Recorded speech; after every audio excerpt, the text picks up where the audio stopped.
Hi, this is Jesslane, and this is an introduction to how to classify numbers. We will go into more detail of what a rational number is and what an irrational number is when you get farther along in the courses and everything. If you want to know what rational and irrational numbers are, more detail, please go and watch that video. Um, but this is how we classify numbers. We deal with a number system called the real number system. So all numbers that we deal with, rational or irrational, they're all real numbers. Now, like I said, within the real number system, it's broken down. I'm going to draw a little picture over here too. So real numbers, it's broken down into two categories. We have rational and irrational. And then with irrational does not have any subcategories, but rational does. After rational, it's broken down into integers. And then after integers, it's broken down to whole numbers. And after whole numbers, it's broken down to natural numbers. So let's start with what natural numbers are. Natural numbers is how we count. 1, 2, 3, 4, 5, 6. Does it include 0?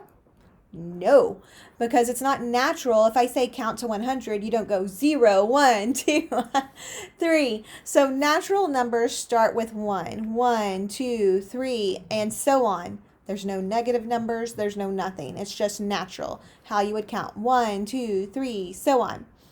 Whole numbers includes that 0, 0, 1, 2, 3.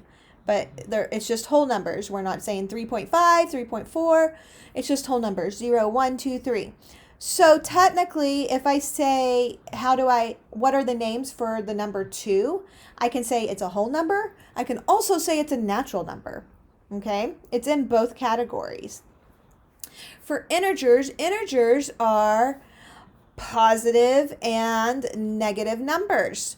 So negative whole numbers. So positive and negative whole numbers. So -1, -2, -3, and so on. Or 1, 2, 3. So it's technically whole numbers and their opposites, right? And so obviously 0 doesn't have an opposite, but it's just 0. But integers are positive and negative whole numbers. And then we get into rationals. Rational numbers is anything that can be written as a fraction form. So like 3.4, 3.5, all your decimals, all your fractions, they're all rational.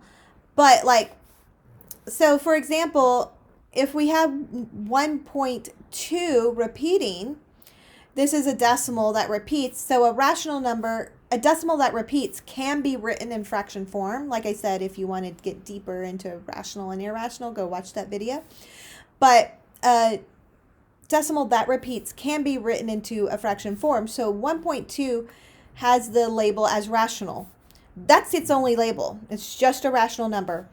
Because it's not an integer, it's not a positive or negative whole number, it's not a whole number, and it's not a natural number. We don't go 1.2 repeating, 3, 4, 2, 3. No. So it's just a rational number. 0. So 0 has quite a few, so it's a whole number. It's also an integer, and it's also a rational number. Okay, so there we go, whole number, integer, rational, because it fits all those definitions. 3, it fits the definition of a natural number. It fits the definition of a whole number. It fits the definition of an integer. It also fits the definition of a rational. So it's in all those categories. If it's a natural number, it's going to be in all the categories because you move up in the categories there. Here, -1.48298, and this ... says it goes on forever. This is actually what we call irrational. An irrational number goes on forever. It cannot be written in the fraction form. That's its definition, but it will go on forever. It will never repeat itself. And so it must do both of those things, go on forever and not repeat itself. And that's irrational. But these are the different categories of real numbers. Thank you for listening.